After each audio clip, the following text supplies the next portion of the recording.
Hi, everyone, and welcome to Subsistence Crop, a podcast cultivated by the Cannabis Studies lab at Cal Poly Humboldt, where we talk about human cannabis relationships beyond commerce and prohibition.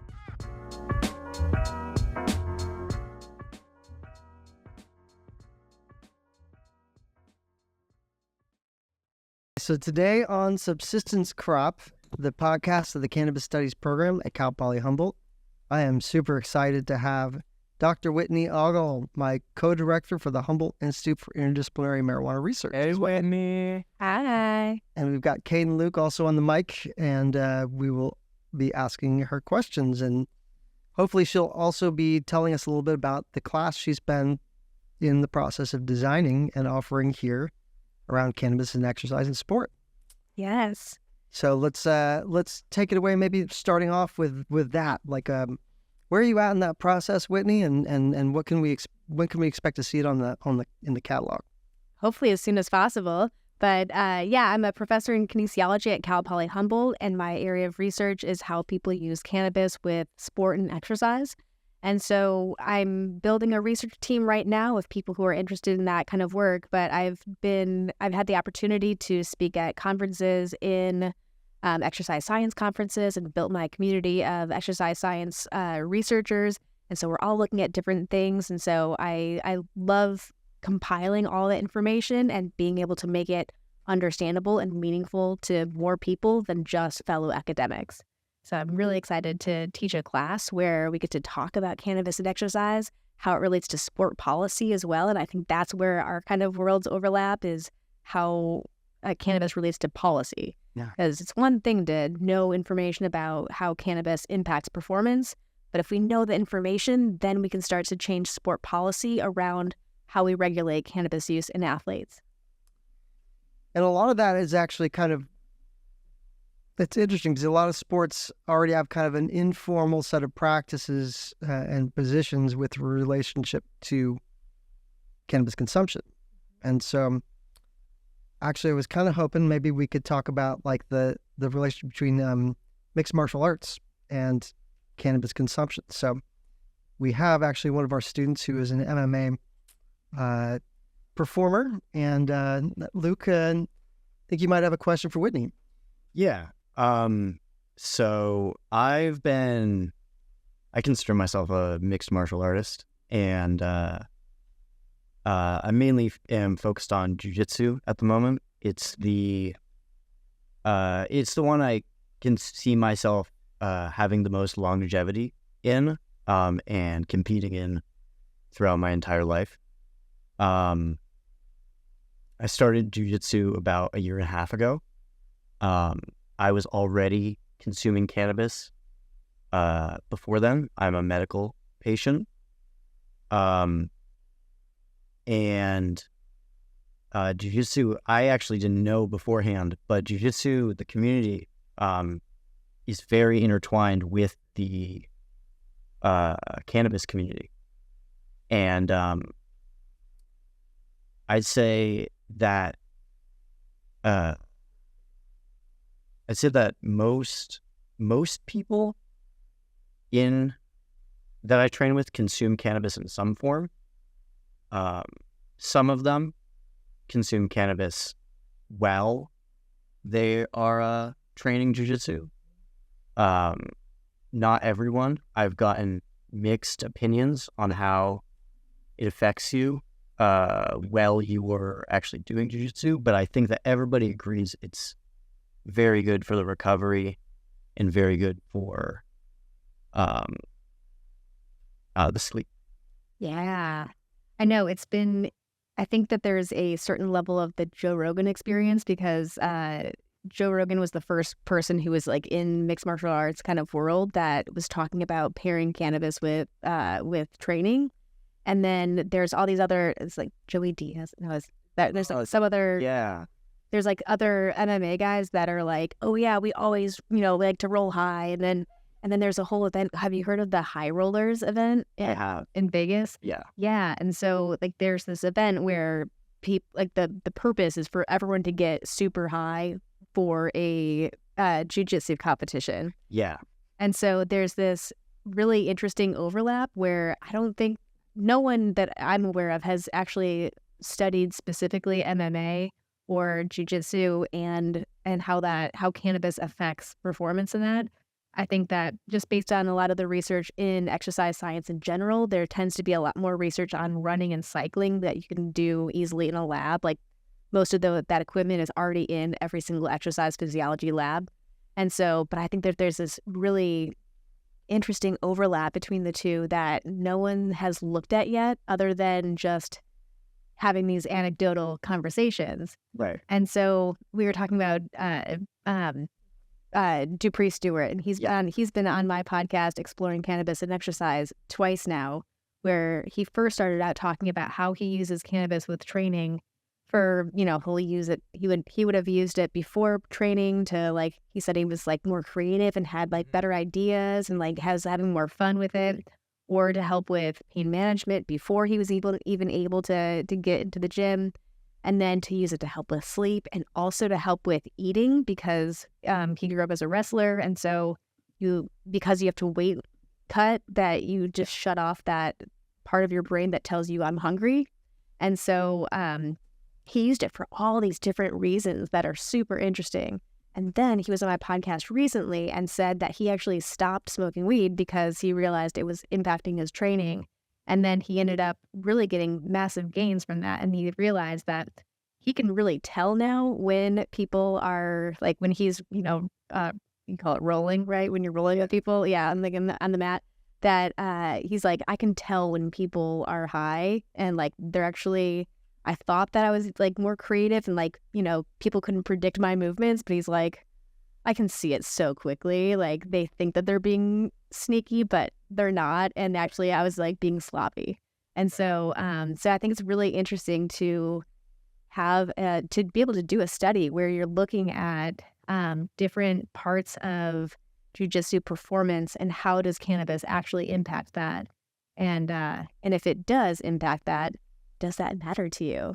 If you find out that, maybe I am less accurate or like I get less power into my, I don't know, whatever here. Yeah. You don't have as much drive on your double leg. Yeah. There we go. Yeah. Then, does that matter? Are you going to change your cannabis use because of that?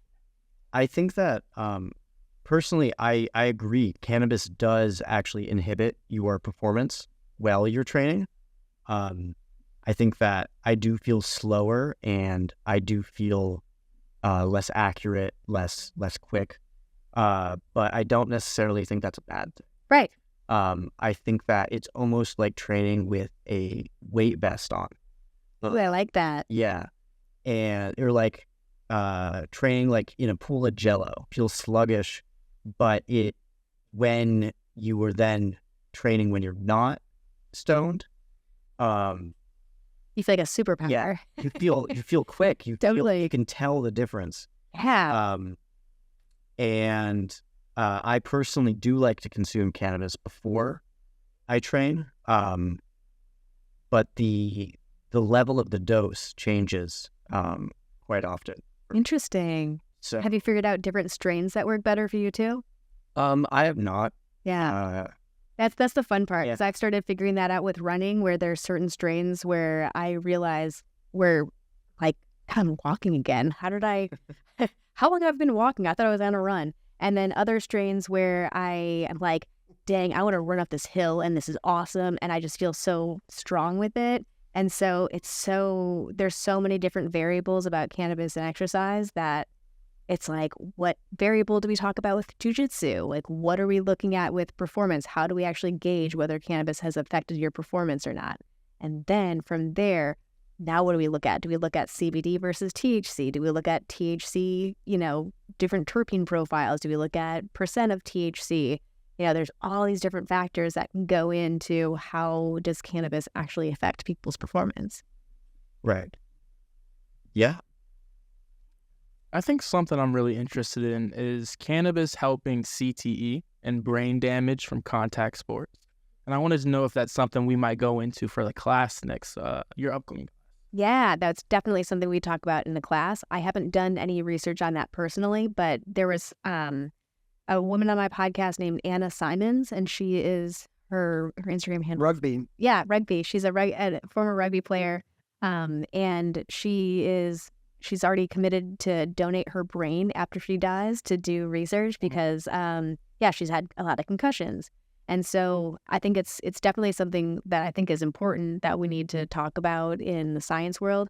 I haven't done any of that research personally, but I think it's really important for a class on campus and sport and exercise because obviously it's a big deal. Yeah, definitely. And it's really interesting to see how the NFL has changed its policies on cannabis use because there's a lot of opioid overuse or misuse in football players that it's like, whoa, they're in a lot of chronic pain and maybe there's a better way of dealing with this rather than just going straight to opioids. Yeah, 100%. Do you know if there is even a lot of research around cannabis helping CTE? Because last time I checked, there wasn't. There's not much, but it's kind of similar to anything about cannabis and exercise in general. There's just not really, there's way more anecdotes than there is data on it because it's just so hard to, like I've been trying to figure out how I can do research where I'm like, okay, can I get people high and have them do this? And it's like, no. Can I get people high and have them come, like they're on their, from home and then they come to campus and it's like, no.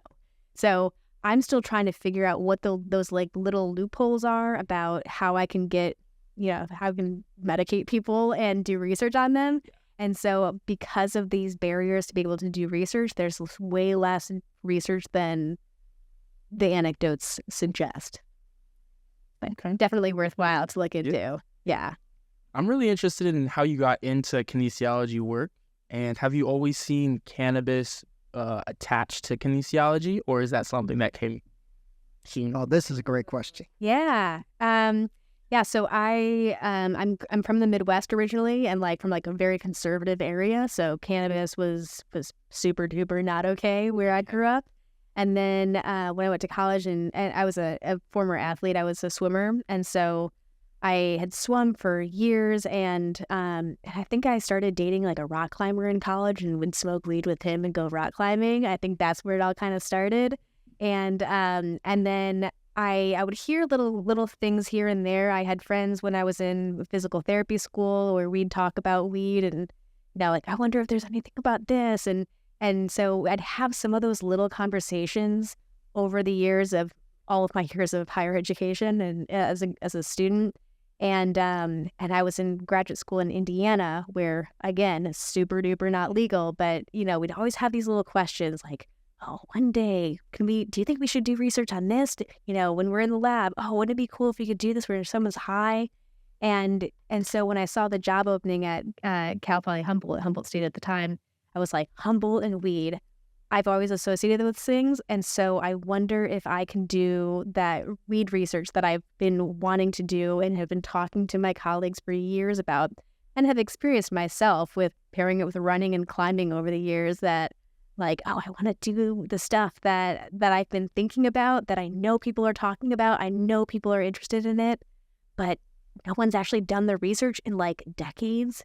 And so when I first started here, within the first month, I started the first one of the first surveys about how people use cannabis with exercise, because it was one of those things that was kind of bubbling up more and more in the public sphere. I was seeing more and more athletes kind of coming out of the woodworks and saying, oh yeah, I like, pairing it with jiu-jitsu or whatever. And so I was hearing more of these athletes talking about it. I was like, all right, I have to start somewhere. Let's just start out with a survey. I'd never done a survey before, but I was like, we're doing a survey. And it was funny because it was that same month that 2 other labs also started a similar survey. And so it was like the time had just come for all of us to come together and do really just get the ball, rolling in the direction of being able to do this research. And so we had to start with surveys because that was all that our legal teams at our universities were allowing us to do. And then now that sets the stage for us to be able to do more research here on out.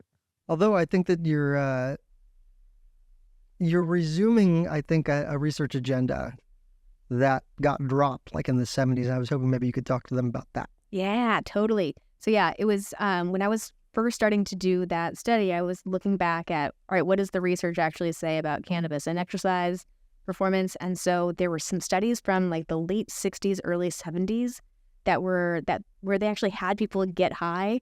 And so there's a couple interesting things about the way that they were doing that research initially was that, first of all, they had everyone smoking because that was like the most common way that people were getting high back then. Like they weren't like even thinking about edibles research at that time. And then they were always, and they didn't control for like, they made sure that people were also like cigarette smokers, because then they physically knew how to smoke. was the rationale. But smoking also impacts your lung volume, and so it's like, all right, how do we know if it was the cannabis that affects your lung volume or the fact that we're all looking at a bunch of cigarette smokers? And then the other thing is that a lot of the research was done on like 5% THC. And that was the highest dosage. And then there was maybe like one study from the 80s that was looking at like 12% THC. But yeah, it was really? 12%.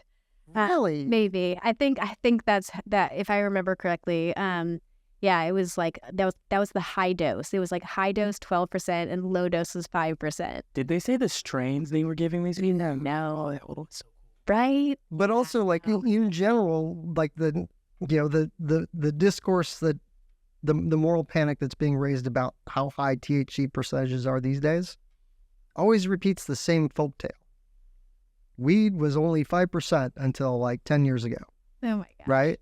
Which is, manifestly false. But in general, there's so many problems with asserting for certain the apples and oranges comparison to like weed and how it was tested in the 1970s, for example, and how it's tested now. But certainly, like the double-digit THC percentage is like absent from that moral panic. Like that they were actually like, yes, we did have that in the 1980s. Can we calm down about just how high THC is getting, right? Yeah. So that is fascinating. Yep. But it's still fascinating that like the 12% was the high end. Right.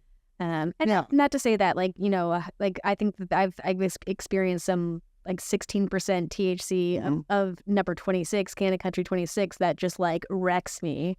Yeah. And it's like, a 28% something else might not really do it for me. But anything over, really, actually, to be honest, I think 20% is highly suspect to me. Like, I think that it is a product of, the need to have a number very high on the package. And so there are a lot of different routes to how that number gets inflated and systematically inflated, especially in states with legal cannabis. See, and this is really interesting research where we could have people come in and say, all right, you get the choice of less than 20%, 20 to 25% THC strain, and like a 25 and higher strain. And then have people say how high they got and see if it actually matches with, you could maybe make it blind where they don't necessarily know which one they're in. And to say, oh yeah, I think that was probably like a 28% THC. And it's like, no surprise, that was like under 20. Because I think that, yeah, there is a certain amount of people who are like, oh yeah, just give me the highest percent THC. And it's not all about that. That's like the most of the buyers. Yeah. And then, and that's, a lot of the research that has been done in Colorado with cannabis and exercise, they're looking at like CBD strains, THC strains, and then like a CBD to THC, 1-to-1. And so we're just barely starting to get into looking at percent THC. And so, a lot of times people have talked about, I think that I've seen in research that they've used strains that are usually like, they can easily find them. They're like constantly at the same dispensary that they have a partnership with. So that's usually what they're using for research. It's like, all right, I know that we can always get, I don't know, like I don't remember what the strain is now, but most likely these polyhybrids. Yeah, and that's the other thing. It's like it's from Colorado, and so Colorado's all indoor, and so it's like, all right, does indoor versus outdoor, impact physiology? So, oh my gosh, so many different different research ideas and different variables that we need to look at. So going back to when you were interested in college with doing your studies, was it mainly like just like the psychoactive, this THC head high, or were you guys really aware of other cannabinoids? And then as you got older, were you more focused on other cannabinoids, THC, weed as a whole? Yeah, I think it was definitely more THC based for sure. Okay. Like that was most of my interest. And when we finally did those surveys of how people use cannabis with exercise, then most people were saying that they were using high THC strains with exercise, not necessarily CBD and exercise. And so there was a lot of stuff about, I feel like there's a lot more like public discourse about CBD and like, oh, CBD is so good for inflammation. And there's so many different brands that are out there, especially of like topicals that are like, this is for athletes to, a CBD salve that's going to make your muscles feel better. And it's like, I don't know, maybe. And so I think that there's a lot more hype around CBD and athletic performance than there's actually research to support it. I'll have an episode of my podcast coming out soon with a professor from Northern Colorado University, and she had people use CBD daily, I think, for 8 weeks. And there's no significant difference between the people who are using CBD versus a placebo. And so it's like, especially, so a lot of the research has been done with using CBD as a certain percent of their body weight. And a lot of times it's like 800 milligrams of CBD per serving. And so when you go to the dispensary, you're finding like a little gummy that's 10 milligrams of CBD. So the professors that I talked to were like, basically, if it's less than 800, it's basically just placebo. Like you're not really getting anything out of it. Yeah, I don't think I've ever gotten any athletic performance enhancement from CBD or felt And you've tried? benefits. Yeah, I've tried many, many times because there have definitely been times where don't necessarily want to be super high. Yeah. But also like the pain that is caused by wrestling, especially on the knees, can be quite unbearable. And so consuming something to ease that is almost necessary to be able to then go wake up in the morning.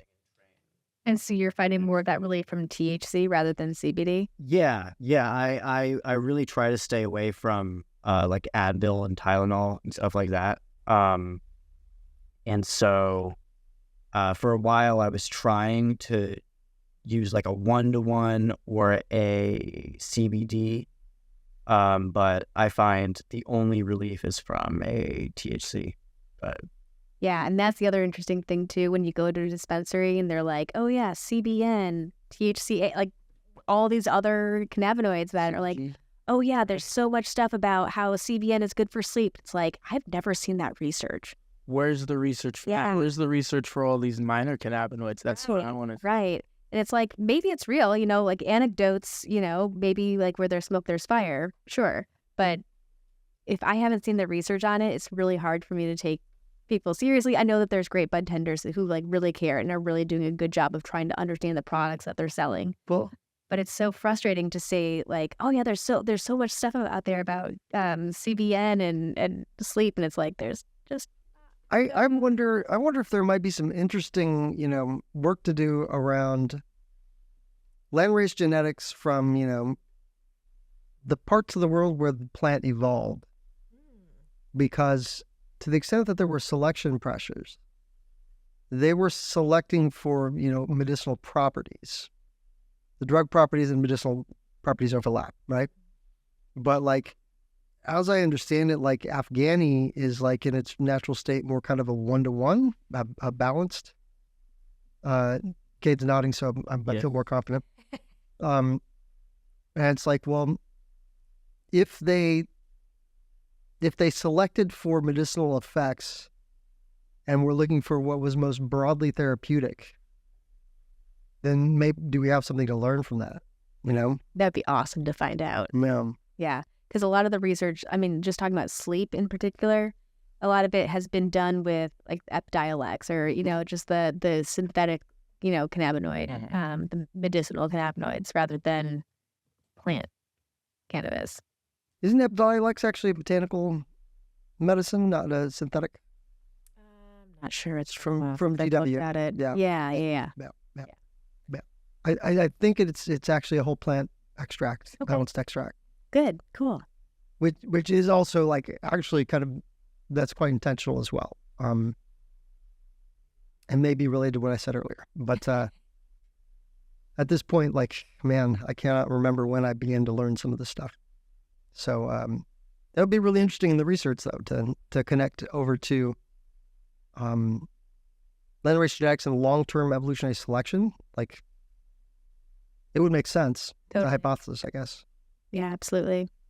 So we have to find a solid source that is always available, that we could have a bunch of people go through, like a sleep study or something. Yeah. But yeah, there's this really interesting app called the Tetragram app, where you can say what you've used, like the cannabis product that you used. You can like put in all these other parts about what it is, and then it pings you back like half an hour later and says like, all right, how was this experience? And so because people can now, well, first of all, it could be like helpful for athletes where you could maybe find out, not every strain is a 5 out of 5. Some strains are not going to be good for exercise. Some strains are going to be great for exercise. And so to use that as a way to really understand your own cannabis use better, and then also to be able to use it for research purposes, to say, oh yeah, people who are using whitethorn rose have more, I don't know, I'm looking at your stickers, who are using more whitethorn rose tend to have, this kind of effect of this on them. Yeah. And so with bigger data sets where people can use, easy digital means to be able to collect data, that might be the best way to be able to find that stuff out. Research ideas. Yes. So that said, I think this is a good opportunity actually to ask you, where we're at relative to like Colorado in terms of researchers at this university being able to do the stuff that they've been doing. Yeah. So thankfully, all of my research colleagues from University of Colorado and Colorado State and Northern Colorado, they are all just the greatest people, the greatest people I've met. All of the cannabis and exercise people who I've met have just been some of the best colleagues that I've ever met in my life. So I'm so happy about that. And so they've shared with me the ways that they've been able to get around the system a little bit. And so the way that University of Colorado does it is that the university cannot spend money on buying weed. And so they have the participants in the study buy their own product, and then they get paid. That basically like offsets the cost of buying it themselves. And so that's the clever way that they've gotten around how to pay for the weed for the participants. And then they have partnerships with dispensaries that they have, like they can go into a specific dispensary and they say, all right, are you group A, B, or C? And then they're given their kind of strain. Then last semester while I was on sabbatical, I was working with our risk management team and IRB to talk about what can I do on campus. And so I was like, all right, can I have people at their home to get high and come to campus? They're like, no. And so one of the things that I can do is because we have the consumption lounges in Eureka, I can set up a lab in a consumption lounge for a day or whatever, and then do research over there. So that's my closest way to be able to do that research right now. So I'm working on getting that team of undergrad students that are interested in helping me out with that kind of research, and I'm having a graduate student start with me in the fall that's going to be doing more of this research with me. So now I'm just like setting the groundwork to make that all happen. But there's so much easy research that you could just do in like a weekend to just like find out how does it impact your high jump capacity. Like you could do it so easily, and we just need to just make it happen. Yeah. And so that's really exciting to know that opportunity. I'm also running a study right now. It's in the process of getting IRB approval, and so hopefully that'll be in the next week, because the study has already sort of started. So in my motor learning class, I have students learn a new skill over 4 weeks. And so because there was only one student in the class that knew how to juggle, I'm having everyone learn how to juggle over the next 4 weeks. And so each week they collect their data on how many catches they can do with a 3-ball cascade pattern of juggling. And so they're collecting their data every week anyways. And so I would just send a follow-up message after every week and say, all right, what was your average number of catches for the week? And then did you consume cannabis in the last week? So we can see if cannabis impacts motor learning, because no one's looked at that yet. I have to jump in here because I want to endorse Whitney's ability to teach people how to do motor things. All my life until last fall, I have never been able to hula hoop. And I have been given so many different opportunities to try to do that. And basically, we were at the farmer's market, Arcadis farmer's market, I think last fall. Such a vibe. And, there was the hula hoops around, and Whitney's like, yeah, I want a hula hoop. And I'm like, okay, and she's like, and I'm like, I've never been able to do this. And it took her like 30 seconds, gave me basic instructions, and like I was doing it. I was hula hoop. He was doing it. He was a pro. It was like I could have kept going. Wow. Like it was incredible. So like I want to endorse Whitney's ability to like teach people how to do things with their body. Like That's far out. she's good at it. Let's get a hula hoop in here. Let's see his skill. Let's test your retention of that skill. We'll put it in the budget. Yeah, for sure. I love it. Yeah. That's what we can raise money for in the Day of Giving next week. Yes. And so in case this podcast gets out by next week, but I wouldn't put it past Matthias. He's been gotten really fast with this. There's a Day of Giving next week.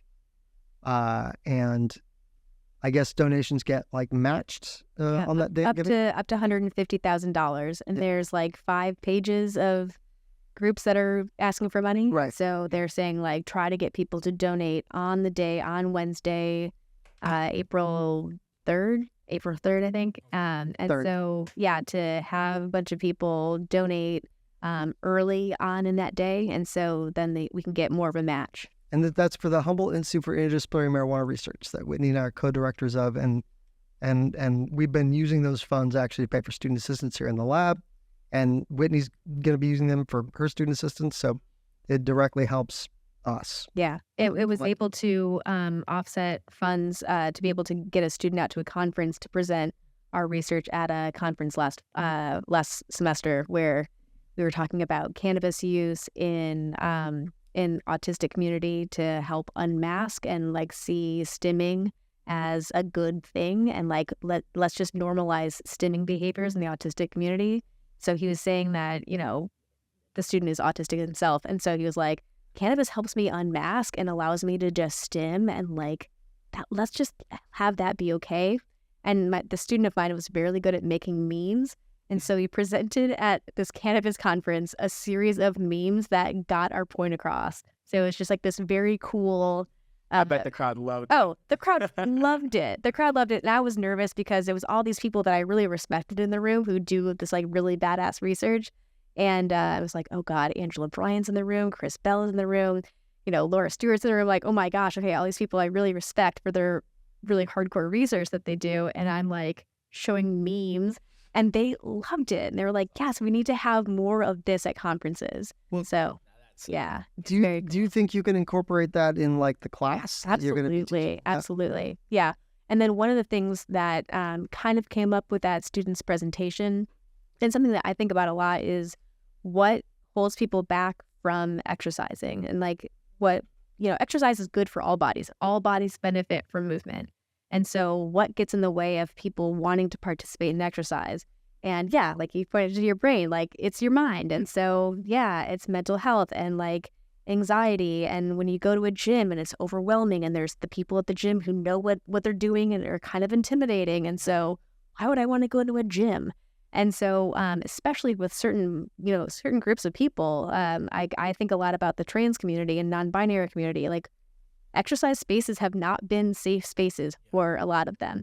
And so how do we make exercise more enjoyable for more people so that they actually can participate in exercise? And so I like to think, so in the class, I would definitely talk about the gender aspect of things because exercise physiologists love to talk about gender, like sex really. And so it's, I'm interested in seeing it from how does cannabis impact all of these other factors about just humanity. Yeah. I want to take that class. I'm jealous of my students. Yeah. That are going to get to. It's the class that I would have wanted to take at any point in graduate school. I was in graduate school for the fact that I even have to think about this every single time. I was in graduate school for 8 years, and I have 3 graduate degrees, and never once did I talk about. I've exercise, master's in exercise physiology, doctor of physical therapy, and PhD in human performance, and never once did I learn about cannabis. And so, yeah, like it's really blowing up, right? Like there's thankfully more and more people who are doing this research. And so I'm so excited to teach this course because no one's doing it anywhere else. So the pilot is the first way to go. Is that going to happen next year, fall or spring? Yeah, I'd love to. Yeah. Okay. Just tell me when and I'm in.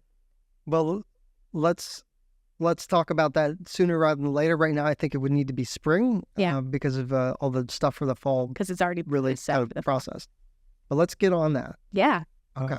With that class, I had a couple questions. Yeah. I was wondering, would there be information and stuff that I could learn in that class that I could then use to translate to enhance my own athletic performance with cannabis? Yeah, kind of like what I was saying, where when you're able to gauge how cannabis actually impacts your performance, where you can figure out, all right, what kind of data do I need to collect? Like for example, for me with running, is my speed the same when I'm running? Am I able to run the same distance if I'm under the influence of different strains?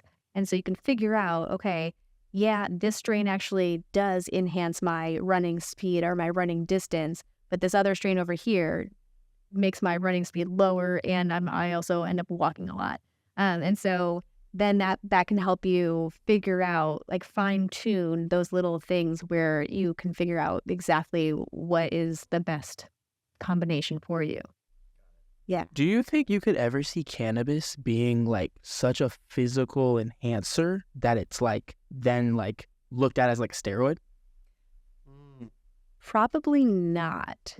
But there's this product called Off Field.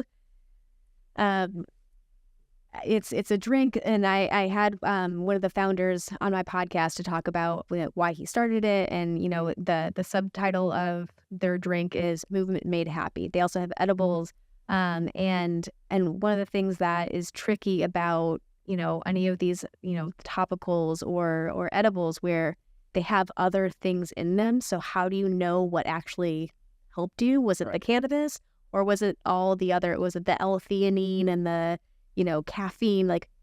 Those other things definitely impact your performance. So how do we know if it was the cannabis that did that?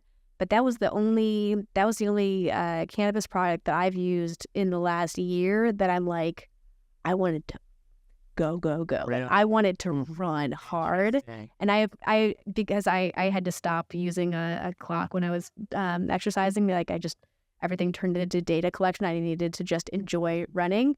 And so I wish I actually, that was the first time in the last 2 years where I was like, I wish I had the data. I wish I knew if I was actually running faster or not. But that was the first cannabis product that I've used where I'm like, oh, can I swear? I'm not sure. It's like, let's fucking go. It's just like, okay, let's do this. I was psyched on it. And so I asked there's a nutrition professor, and I brought the can into her. I was like, tell me, what is it about this product? Like, look at the small print. Tell me what made me so hyped on this. And she was like, I don't know, maybe it was the strain. I was like, probably was not the strain. It's probably something else in it. And so, yeah, it'll be really interesting. So, Kaiden, I actually have heard of within the MMA community of fighters being suspended for cannabis use because there are claims that it does enhance your performance within specifically mixed martial arts cage fights. And what do they say it enhances? So they've said that because it reduces pain, you can take more damage, more punches, and that there was a fighter, Nick Diaz. That's That's what I was thinking about. He was suspended. They tried to actually suspend him indefinitely. Wow. When he was younger for consuming cannabis or having the level of THC in his system that would suggest he consumed cannabis the day of, if not right before his fights. And their whole thing was that it's enhancing him. Yeah, they claim that it enhanced. That's interesting. Yes. Well, this goes back to the Sha'Carri Richardson's She was allowed to compete in the Olympics. Yep. She made the Olympic trials. She won the Olympic trials in the United States and then tested positive for cannabis. And so she was not able to actually go to the Olympics a couple of years ago. And so what was interesting was that all of the discourse at the time about it was like, oh, really? Does it enhance your ability to bring the potato chips up to your mouth? And it's like old, leftover, drug war kind of language about it. But one of the things that when you actually look at sport policy, the World Anti-Doping Agency that sets the rules for the Olympics and a lot of athletic competitions, Yes. some sports have their own like individual rules about cannabis. But for any Olympic event, if things are on the list of banned substances, if it meets 2 of 3 criteria, 1, if it has the potential to enhance an athlete's performance, 2, if it has the ability to harm an athlete, and 3, if it violates the spirit of sport. So, according to the World Anti-Doping Agency, cannabis meets all 3 criteria, and so it's on the banned list. When you look closer, though, at the rationale, and this is all based on a paper from 2012, from 2012, and so it's like, all right, there's actually been more research since then, so we need to update. This is why I get so obsessed about policy. Like, this is all based on research that was done before 2012. Like, we need to update this. Yeah. But when you look closer at the thing about enhancing performance, a lot of it was related to that, like it decreases an athlete's stress and can help with inflammation and sleep. And a lot of those things are actually more related to CBD than to THC. And so CBD is fine now for athletes. They now say proceed with caution because a lot of label misuse or labeling practices can actually make an athlete think that they're not using THC, but it might show up on a P test. And so it's like, all right, we need to be careful about this, but yeah. They're fine with CBD, but not THC. Right. That's just post-prohibition. Yeah. That's just... Yep. And thankfully, within jiu-jitsu, it is an untested sport. Right. So we are able to take. Yeah, which is nice. And actually, Dominic and I, I'm so grateful that you brought the surfing part to me, because one of the only sport that's going in the opposite direction is surfing, because surfing went from an untested sport to now, because it's in the Olympics, now they have to go by World Anti-Doping Agency rules. And so now there's more surfers that are actually not consuming cannabis for the first time ever. That's fascinating. What an evolutionary journey for a sport that was really started by a bunch of thought smugglers. Yeah. Started by stoners. Yeah. Uh-huh. Yeah. I've heard of fighters who don't actually want to compete at the highest level for the largest organizations because they'd have to be tested by USADA, and USADA won't let them consume as much cannabis. Yep, exactly. Yeah, so I don't know. I think it's there's so many different things that we can cover in that course, from just the recreational athlete, how do we get people to enjoy exercise more just from a day-to-day person, to then that middle level of athlete of, okay, they're competing in some things, but maybe not that highest level, to then that highest level. And then also from a disabled populations as well, people who have chronic pain, chronic injuries, chronic disabilities, then how can they participate? How can they use cannabis to help them actually tolerate exercise so they can, exercise more? Yep. So, well, so many different angles. I really think that this class is going to be a popular class. I think so too. So let's get on it and We make can it happen. really get it out there so that Yeah. everyone can Oh, totally. experience it. We are set up now, actually, to really be able to get the word out. Yeah, and I have a bunch of kinesiology students that are really excited about it, and so they'll talk to me after class, but I don't have a place to share it with people yet. So I'm really excited for the class so I can share it with more people. And will that be a required course for cannabis major? It'll be an elective. Yeah. Yes. But required a room, required people. Yeah. I definitely want to take it. Yeah. But it'll be credit for your major. Like it's not like it counts for your major. Yeah. It's an important thing. So awesome. We've been going for a while, actually. 45 minutes. Okay. Oh my God, I know how that goes. Well, let's wrap it up. If you guys have any final comments or questions. I actually one last final thing. Kind of a side note. I swam as well growing up, and I know a lot of swimmers who still swim in college, or had swam in college, and I hear all the time about this swimmer to stoner pipeline. Oh my God. And how almost every swimmer that I know has ended up smoking weed. Like Phelps. Yeah. And I wondered if you had any thoughts on that. I've never heard of that, and it's blowing my mind, and I'm obsessed with it. And I want to talk to you more about it and talk to more swimmers about it now, because that's fascinating.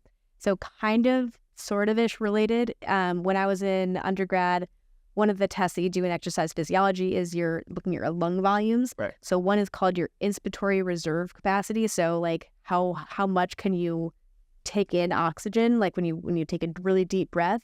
And it's usually related to your body size. Your lung size obviously is going to help you get in more air. And I remember I had one of the highest inspiratory reserve capacities of my class, even though I'm like a small person. And I was like, oh, I bet it's because of the swimming. And I was like, but also it could be related to bong hits as well. So, I think that's super interesting. And I was just thinking the other day about, because I quit swimming after my freshman year of college. And that's right around when I started like smoking more weed.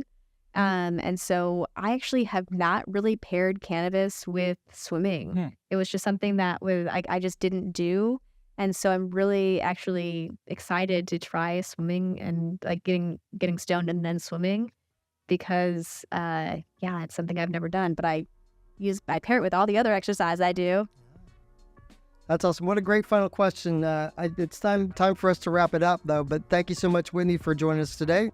And we'll see you next time on Subsistence. Thank you. Thank you. Thank you for growing with Subsistence Crop, a podcast by the Cannabis Studies Lab at Cal Poly Humboldt.